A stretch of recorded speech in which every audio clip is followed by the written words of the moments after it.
आर्थोफास्फोरिक अम्ल, आर्थोफास्फोरस अम्ल और हाइपोफास्फोरस अम्ल के बारे में पहले प्रथम वीडियो में लिख कर दिए थे। अब ले रहे हैं पायरोफास्फोरिक अम्ल। पायरोफास्फोरिक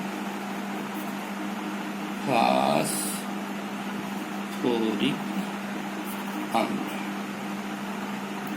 इसका सूत्र होता है H4P2O7। अब देखो बना किससे है? फास्फोरिक अम्ल से। यानी फास्फोरिक अम्ल का पहले हम संरचना बना लेते हैं। तो फास्फोरिक अम्ल का संरचना कैसे बनाते हैं? पूरे फास्फोरिक अम्ल में P डबल बॉन्ड O जरूर रहता है।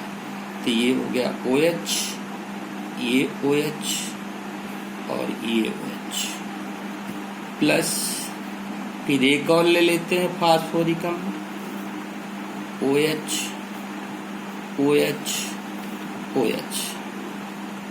पायरो का मतलब होता है पानी का निकलना। यदि फास्फोरिक अम्ल से हम पानी निकाल दें तो पायरोफास्फोरिक अम्ल बन जाएगा। तो एक फास्फोरिक अम्ल से OH और एक फास्फोरिक अम्ल से H निकाल देते हैं तो माइनस H2 क्या बचा? HOP double bond O OH। फिर ये ओवर बचा, यहाँ H2O निकल चुका है तो P डबल बॉन्ड O और ये OH और ये OH। अब इसके आधार पर हम ऑक्सीकरण संख्या या ऑक्सीकरण अवस्था निकाल लेते हैं। तो ऑक्सीकरण संख्या क्या होगी? यहाँ से देख लीजिए, 7 दूनी 14, 14 में 4 गए 10 और 10 में 2 का भाग दे दीजिए तो कितनी आएगी? 5। यानी इसकी ऑक्सीकरण संख्या होती है +5। अब क्षारकता की बात करते हैं। जितने OH रहते हैं उसमें ऑक्सीजन की विद्युत ऋणात्मकता अधिक होती है, इसलिए साझे का इलेक्ट्रॉन अपनी ओर आकर्षित कर लेता है और हाइड्रोजन प्रोटॉन आसानी से मुक्त कर देता है। दूसरे में भी यही होगा, अपनी ओर आकर्षित कर लेगा आंशिक रूप से ऋण आवेश और हाइड्रोजन आंशिक रूप से धन आवेश। इसी प्रकार इसमें भी ऑक्सीजन आंशिक रूप से ऋण आवेश और हाइड्रोजन आंशिक रूप से धन आवेश। यहाँ भी ऑक्सीजन ऋण आवेश और हाइड्रोजन आंशिक रूप से धन आवेश। इस प्रकार 4 हाइड्रोजन प्रोटॉन मुक्त कर देगा, जिसके कारण इसकी क्षारकता कितनी हो जाएगी? क्षारकता 4, 1 2 3 4, यानी N फैक्टर कितना हो गया? 4। अब हम संकरण देखते हैं। संकरण निकालने का तरीका भी बिल्कुल उसी तरह से है। लोन पेयर अधन बॉन्ड पेयर। अब इसमें देखो लोन पेयर कितने हैं? एक फास्फोरस में एक भी नहीं है, केवल क्या है? Bond pair. और बॉन्ड पेयर सिग्मा बंध वाले कहलाते हैं। 1 2 ये 3 और ये 4, ये पाई है। निकालते समय हम केवल सिग्मा बंधों को लेते हैं तो यहाँ 0 लोन पेयर है। बॉन्ड पेयर कितने हैं? यानी सिग्मा बंधों की संख्या कितनी है? 4 सिग्मा बराबर कितना आएगा? 4। इससे संकरण कौन सा हो जाएगा?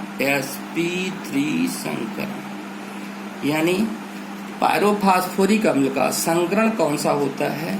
sp3 संकरण। इसके आधार पर हम क्षारकता भी निकाल सकते हैं। अब अगला नंबर लेते हैं, 5वां नंबर है पायरोफास्फोरस अम्ल। पायरोफास्फोरस अम्ल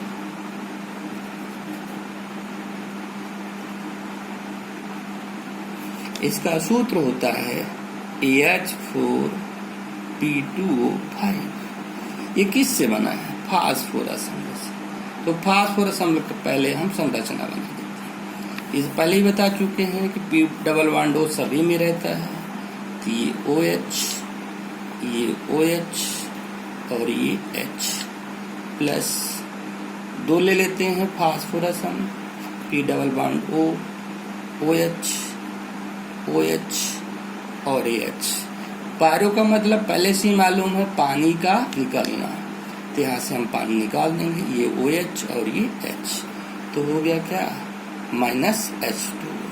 हमें क्या संरचना प्राप्त हुई? HO P double bond O HO P double bond O और H और OH।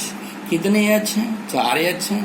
H4 P2 है, P2 O5 2 1 3 2 5, यानी हमारा वो सही है। अब बात ये आती है ऑक्सीकरण संख्या की। ऑक्सीकरण संख्या जैसे पहले निकाल रहे थे ऐसे निकालना है। 5 दूनी 10, 10 में 4 घटा दीजिए, 6, 6 में 2 का भाग दे दीजिए, 3, यानी कितना आएगा 3, जिसको हम +3 से प्रदर्शित करते हैं। अब इसमें 2 OH यानी साझे की का इलेक्ट्रॉन ऑक्सीजन आंशिक अपनी ओर आकर्षित कर लेगा और आंशिक रूप से ऋण आवेश, और हाइड्रोजन आंशिक रूप से धन आवेश।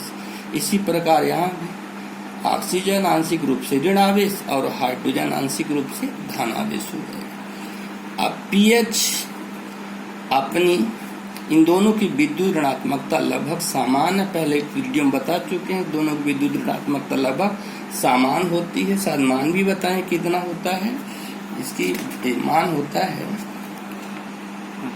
फास्फोरस का विद्युत ऋणात्मकता 2.18 होती है, हाइड्रोजन की 2.19 होती है। दोनों की लगभग समान होती है, इसलिए साझे के इलेक्ट्रॉन अपनी ओर आकर्षित नहीं कर पाते हैं। लेकिन 2 OH होने के कारण ये आसानी से आकर्षित कर लेते हैं, इसलिए इनकी क्षारकता 2 होती है। क्षारकता 2 यानी N फैक्टर कितना कहेंगे हम? 2 कहेंगे। यहाँ से हमें वो भी प्राप्त हो जाता है, यानी क्या कह सकते हैं, क्षारकता भी प्राप्त हो जाती है। अब लास्ट है मेटाफास्फोरिक अम्ल। मेटाफास्फोरिक अम्ल, और इसका सूत्र होता है HPO3 का होल n। ये बनता कैसे है? तो यदि हम फास्फोरिक अम्ल से पानी निकाल दें तो -H2 और बन जाएगा HPO3 का होल n। होल n का मतलब होता है कई अणु जुड़ेंगे, अर्थात कई फास्फोरिक अम्ल से कई अणु H2O को निकाल देते हैं, इसीलिए HPO3 का होल n हो जाता है, और इसी को कहते हैं मेटाफास्फोरिक अम्ल। ये 2 रूपों में पाया जाता है। H3PO4 से जब हम मेटाफास्फोरिक अम्ल बनाते हैं तो 2 प्रकार बनता है। एक बनता है यदि हम H3PO4 के 3 अणु लेकर के और 3 अणु H2O के निकाल दें तो हो जाता है HPO3 का होल थ्राइज। और एक में होता है H3PO4 के कई अणु लेकर के और H2O के कई अणु निकालते तो बन जाता है HPO3 का होल n, और ये बहुलक की भांति होता है, बहुलक की भांति। अब देखिए HPO3 का होल थ्राइज की संरचना कैसी होती है, इसकी ऑक्सीकरण संख्या कितनी होती है। देखिए ऑक्सीकरण संख्या 3 दूनी 6 में 1 घटा दीजिए, कितनी होगी 5। अब संरचना देखते हैं। ये पहले से ही मालूम है कि P डबल बॉन्ड O, और ये हो जाएगा OH, और एक ऑक्सीजन ये हो गई, और इस ऑक्सीजन से इसी प्रकार 3 अणु जुड़ते जाएंगे, और इस प्रकार से हमारी संरचना बन जाएगी HPO3 का होल थ्राइज। ये संरचना चक्रीय भी होती है, चक्रीय भी होती है, इसलिए इसे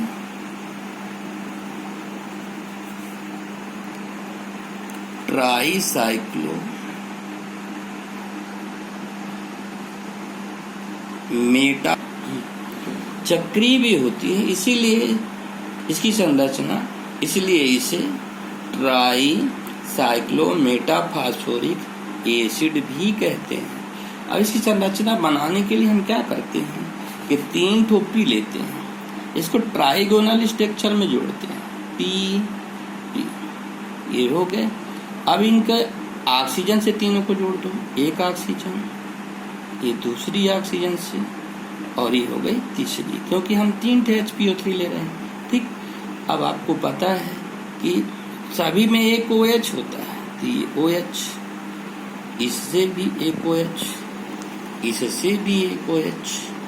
अब क्या बचा, 3 स्ट्रक्चर हो चुके हैं और हमारे पास अभी डबल बॉन्ड, तो डबल बॉन्ड O यहाँ भी और डबल बॉन्ड O यहाँ भी और डबल बॉन्ड O यहाँ भी। इस तरह से साइक्लिक संरचना बन चुकी। इसे हम बोलते हैं ट्राई साइक्लो मेटाफॉस्फोरिक एसिड। क्या करते हैं, पहले 3 पी लेते हैं, ट्राइगोनल स्ट्रक्चर में जोड़ देते हैं, फिर इनको जोड़ते किससे हैं, 3 ऑक्सीजन से जोड़ते हैं। अब फास्फोरस में मालूम है कितने भी ऑक्सीजन अम्ल पी डबल बॉन्ड O सब में होता है, तो P double bond O phosphorus में लगा देते हैं। फिर 3 OH बचे, तो प्रत्येक फास्फोरस एक OH जोड़ देते हैं। इस प्रकार से हमारी संरचना बन गई साइक्लोमेटाफॉस्फोरिक अम्ल की। अब हम लेते हैं बहुलक वाला, यानी HPO3 का वॉल्यूम, HPO3 का वॉल्यूम।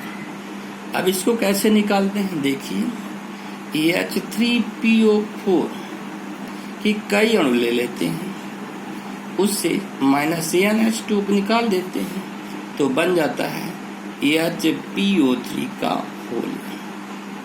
और इसको कहते हैं पॉलीमेटाफॉस्फोरिक अम्ल, पॉलीमेटाफॉस्फोरिक एसिड। अब इसकी संरचना देखिए कैसे होती है, P ऊपर वाले की तरह देखना है, P डबल बॉन्ड O, फिर OH यहाँ जोड़ दीजिए, फिर इसका O इससे जोड़ दीजिए, P डबल बॉन्ड